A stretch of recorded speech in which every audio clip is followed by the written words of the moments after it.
Everyone, কেমন আছেন আপনারা সবাই? আপনাদের সবাইকে ওয়েলকাম জানাচ্ছি নতুন আরেকটি ব্লগে। যেমনটা আপনারা লাস্ট ব্লগে দেখেছিলেন, আমরা এখানে দিনাজপুর রামসাগরে ঘুরতে এসেছি আর এখন আমরা চলে যাচ্ছি।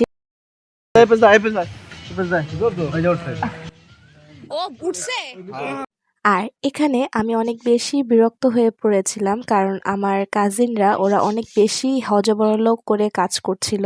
আমরা এখানে রওনা দিব আর ওরা এখানে দুষ্টুমি শুরু করেছিল। সো আমি অনেক বেশি বিরক্ত হয়ে যাই আর ওদেরকে একটা ধমক দিই। আর এরা কিন্তু কোনো কাজ ঠিকঠাক মতো একবারে করবে না, প্রথমে এদের ধমক খাওয়া লাগবে, দেন এরা ঠিকঠাক মতো সবকিছু কমপ্লিট ভাবে করতে পারে, যেমনটা এখানে দেখতে পেলেন। আর এখানে এই যে আমি শেষবারের মতো এই রামসাগরের দিঘি দেখতে দেখতে আমরা চলে যাচ্ছিলাম আমাদের নেক্সট গন্তব্যে। আর নেক্সট গন্তব্য ছিল হচ্ছে আমাদের রামকৃষ্ণ মিশন মন্দির।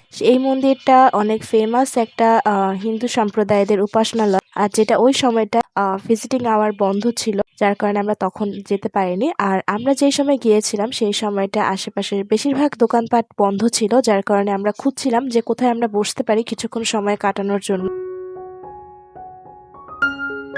আর অনেকক্ষণ যাবৎ দোকান খুঁজে আমরা একটা দোকান খুঁজে পাই, সেই দোকানে আমরা যাচ্ছিলাম। আর দোকানের পাশে আমি একটা নালা দেখতে পাই, সেই নালাটার মধ্যে আমি একটা অদ্ভুত জিনিস দেখতে পাই যে এখানে কিছু ফুল আছে, ফুলের গাছ, ছোট ছোট ফুলের গাছ, দেখতে এত সুন্দর মুক্তার মতো লাগছিল। তো সেটা আমি অনেকক্ষণ যাবৎ দেখছিলাম আর অবাক হচ্ছিলাম যে এত অপরিষ্কার নোংরা একটা জায়গার মধ্যে এত সুন্দর সুন্দর ফুল ফুটে আছে, দেখতে একদম মুক্তার মতো লাগছিল।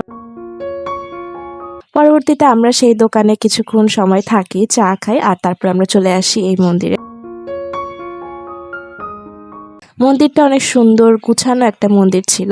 আর মন্দিরে ঢোকার প্রথমেই এখানে আমি দেখতে পাই অনেক ধরনের ফুল লাগানো ছিল, বিভিন্ন ধরনের বিভিন্ন প্রজাতির ফুলের গাছ ছিল। এখানে অনেক ধরনের গোলাপ ফুলের গাছ ছিল এবং সেই সাথে সাথে সামনে ছিল একটা স্থলপদ্ম। আমি স্থলপদ্ম কখনো চাক্ষুষভাবে সামনাসামনি দেখিনি, এখানে গিয়ে আমি প্রথমবার দেখতে পাই স্থলপদ্ম। আর এই জায়গাটার অন্য একটি প্রধান আকর্ষণ হচ্ছে স্বামী বিবেকানন্দ ভবন। এখানে পাশে একটা স্ট্যাচুর মতো ছিল, যেখান থেকে এই যে এখানে ওনার সকল জন্ম মৃত্যু এবং সকল বিষয় আশয় লেখা ছিল। আর এর ঠিক পাশে এই যে এই গাছটা ছিল স্থলপদ্ম একটা গাছ। এরপর এখানে এই পদ্ম ফুলের গাছটি দেখার পর আমরা চলে আসি মন্দিরের মেইন ফটকে। সম্ভবত এটা ছিল মন্দিরের আসল যে মেইন ফটক, আমার জানা মতে এটা আমাকে কেউ বলে দেয়নি, আমি এটা গেস করে নিয়েছি। তো এরপর আমরা এখানে যাচ্ছিলাম, এটা সামনের দিকে মেইন ফটকে অনেক সুন্দর ডিজাইন করা ছিল আর এর ভিতরের দিকটা সুন্দর গুছানো ছিল, ছিমছাম। আসলে এটা আমাদের বাংলাদেশের এক সমৃদ্ধ একটা দিক বলা যেতে পারে, যে আমাদের বাংলাদেশে 4 ধর্মাবলম্বীর মানুষ বসবাস করে, এখানে সবাই সবার নিজ নিজ ধর্ম পালন করে। আর এটাই আমার কাছে মনে হয় আমাদের দেশের একটা সৌন্দর্য।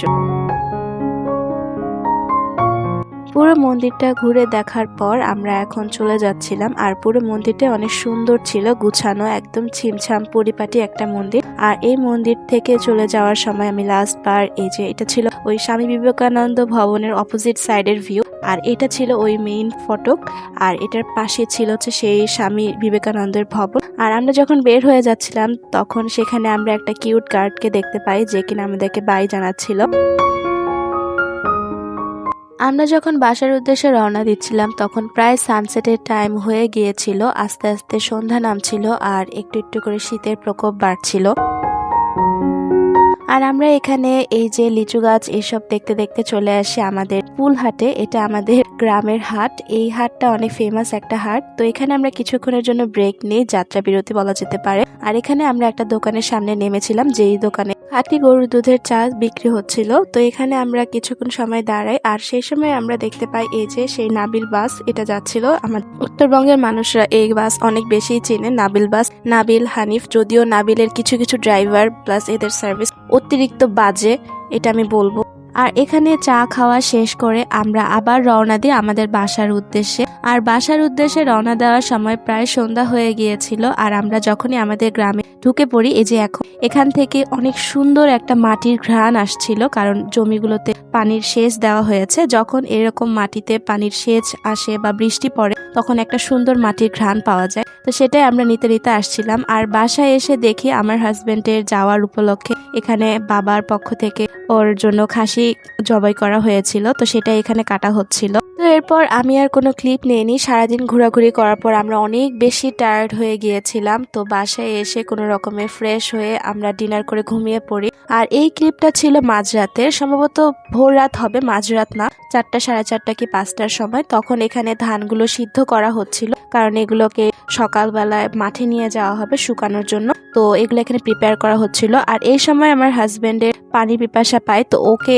জগে করে পানি দেওয়া হয়েছিল, বাট ও বলছিল যে না, আমি টিউবওয়েল থেকে একদম ফ্রেশ পানি খাবো। তো সেই জন্য তাকে নিয়ে আসা হয়েছিল এই জায়গাতে। আর ও এই সময় একদম ডিরেক্ট ওর দিকে আমি ক্যামেরা দিয়েছিলাম, দেখে আমার চোখের মধ্যে ফ্ল্যাশ লাইট ধরে। তো এই ছিল আজকের ভ্লগ। আশা করছি আপনাদের সকলের ভালো লেগেছে। ভালো লেগে থাকলে চ্যানেলটি সাবস্ক্রাইব করে ফেসবুক পেজে ফলো দিয়ে পাশে থাকবে।